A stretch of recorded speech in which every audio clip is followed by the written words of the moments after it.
What a weird context to make a video. I feel bad because it seems like I don't make any kind of video for this channel unless something serious or something sad or something seriously sad happened. And I've been debating with myself about doing this video for the last week. Because I don't want, you know what? They've convinced me. All those people who voted for Brexit and call whoever didn't vote for Brexit Ramoners convinced me that saying anything that happens to me or that goes against my rights even, it's moaning. And I've never been a person for doing that. And whatever I've always done, whenever something that didn't quite work well for me happened, I just worked on it. I do not just lament stuff. But now there is something to lament, and it's been so absurd this last week, because what happened was, let's start from the beginning, shall we? I moved to Cardiff in January, and because I had just moved, and because neither me nor my husband had a steady income to just guarantee us the luxury of renting a house, the simple luxury of renting a house. First of all, we had to put together the insane amount of money that is paying 6 months of a house in advance plus a deposit, which it's slightly less than £10,000. So we've done that, and then we started looking for a job.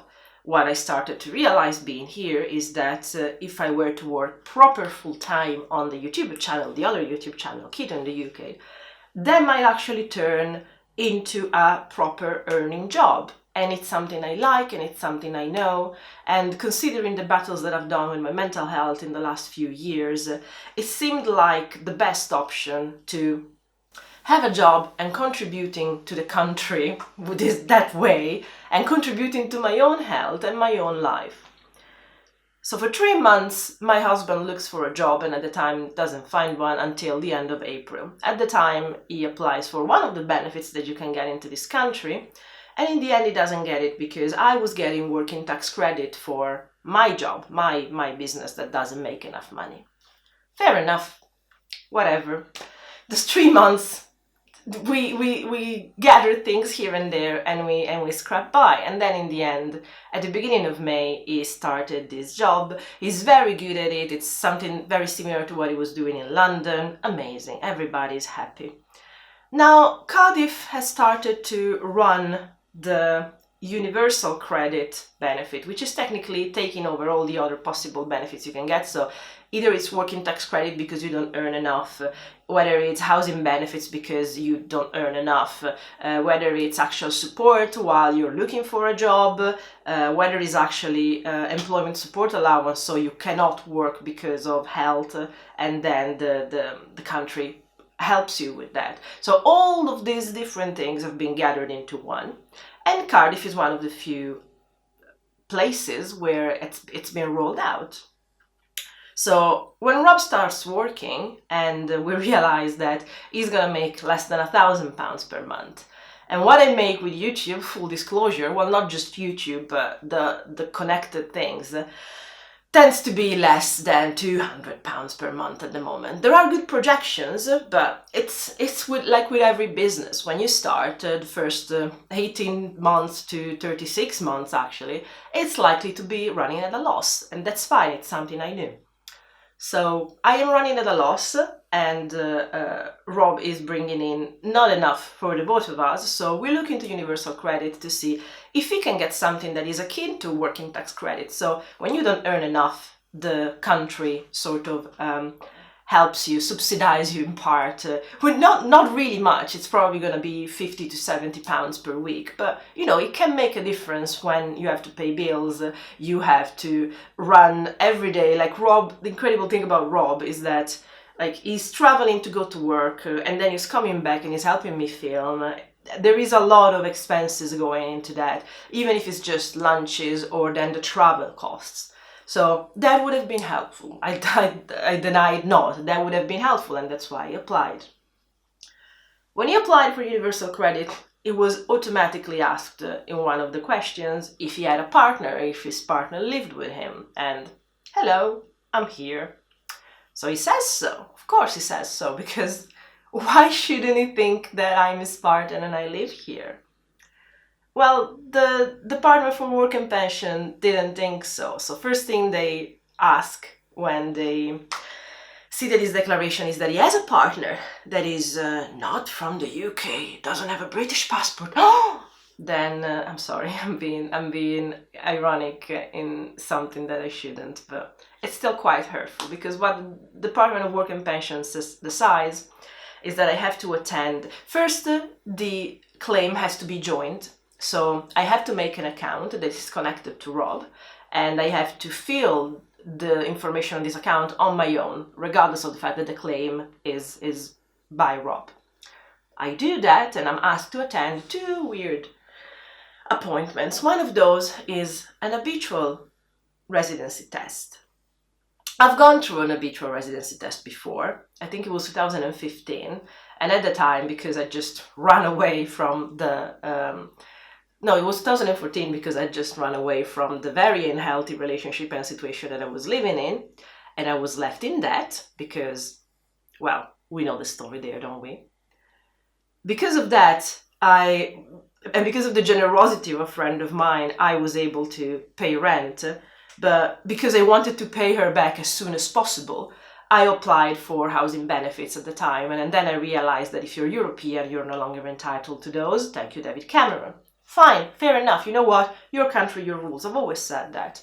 I mind very little of even the things that feel bad done to me, because it's true. I haven't been born here, so I cannot decide, I cannot vote in this country. And you know what?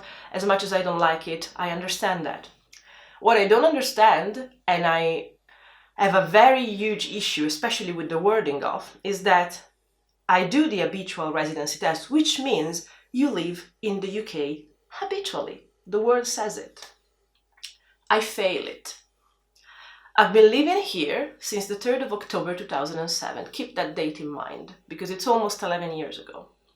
And I have proof of that. I don't have the original stub of my flight bringing me here, because unfortunately that's 11 years old. In a few moves, I might have lost it. But I still have my first work contract that says I started working here on the 8th of October, so 5 days later. I bring all of this to the habitual residency test, and most people that have dealt with me in an habitual residency test sit down there and are like, there must be a mistake. Like, just the moment that I explained to them, I've been here since 2007, I've never lived anywhere else. I have my bank accounts, I have my rent contracts, I have done a year of studying in between, I have my master's here to prove it. When I sit down and say things like those and I have a way to prove it, people usually that are dealing with me from the Department of Work and Pension are like, there's a mistake, why are you here doing this? Well, I was there doing that the last 2 Tuesdays ago. A little over a week now. And the next day, I try to go into my Universal Credit account, because I get an email saying, you have a message. And when I have a message, my husband cannot access it. I have to access it from my account. And I can't access my account. That's weird. I've been given all the security thing through the post office, and then I've been given my card with all the numbers, and I can't access it. And then at some point I have to give up after 6 times that I input the numbers right and it doesn't work. And I call the line for Universal Credit, and there I'm explained that I have failed the habitual residency test. So according to the DWP, I am a person that is to be treated as not in Great Britain. And that's the letter I received. So first I'm locked out of the account, which means I cannot answer the questions and give the information they ask of me. They're still asking them of me because I keep receiving the emails, but I can't access my account. And you know what? That doesn't bother me. I don't have an issue with the fact that I don't access a benefit like Universal Credit. I have an issue with the fact that this wasn't my claim. This was my husband's claim, which is working so hard and is bringing the main money into this household, and is his right to ask for something like working tax credit. So is it his right? He is a British citizen. He was born and bred here. So he's completely in the right. But because of his European wife, who the DWP decided has taken an 11-year-long vacation in this country, because according to them I don't live here habitually, I do not tick their boxes to be the person living here. Let's focus on that. I haven't been out of this country even for a holiday. Even for last time I was out, it was 3 days at the end of January 2017 because I took my husband to Paris for his birthday. That was the last time I was ever out of this country. Since January 2017, there's not been a fucking day that I haven't spent in this beautiful rainy country. UK, always. It was England, it was a bit of Wales now, but it's always here. And I am told, no, you are to be treated as you don't live here. I failed to be considered an EEA citizen, which I would dare the European Court agreeing with that. But of course, as you can tell, that upsets me. And again, it's not for me, it's because my husband's complete right to have access to this kind of support from his own country is denied in a very clever and malicious way, because his claim is still open. The thing that will happen, and it is happening now, is just that all the questions they're asking are not being answered. All the supposed appointments I'm given to go, I cannot go. Why? Because I can't access my account, I can't see the information they are requiring of me, and my account is connected, but it's not my husband's account. And because it's his claim, if I don't fill in my part of my account, his claim is frozen. So he's being punished for having married a foreigner. And they're making it this complicated. I called and they literally told me, yeah, according to our rules, it's right. If you do not classify as an habitual residence, your account gets locked off. And I'm like, but I'm still receiving communication of accessing and seeing it. Yeah, because the accounts are per household, so we still need your information for the account of your husband. So literally, we're blocked and in a situation where my husband is being punished for having married a European citizen. And I'm being punished because I have decided to take upon the venture of going self-employed. Because I suppose if I were working at payslips and all of that, this probably wouldn't have quite been there, or would have been slightly less, because, again, I receive a letter that tells me you are to be considered as not a person in Great Britain. 11 years here, I cannot stress this enough. And without a reason. And after 2 days of running to every European citizen group and support, and going to my MP, Joe Stevens, here in Cardiff, asking why, how can they tell me that I do not live here? Like, call it another name, don't call it habitual residency, but you can't tell me that I don't live here, because believe you me, the rent I pay, the taxes I pay voluntarily, because if you are under a certain threshold of earnings, you don't need to pay even national insurance. That still doesn't mean that you're not living here, because you're working and just not making enough. I decided, exactly to avoid this kind of problem, to pay voluntarily this kind of tax. So I am paying taxes even if I don't earn enough, and I am told I don't live here. In writing. Black and white, and nobody wants to give me explanations about that. They're just telling me, just so you know, you're not actually living here. You think you're living here. Your husband thinks that has a living partner. He doesn't. That's the crazy loophole as well.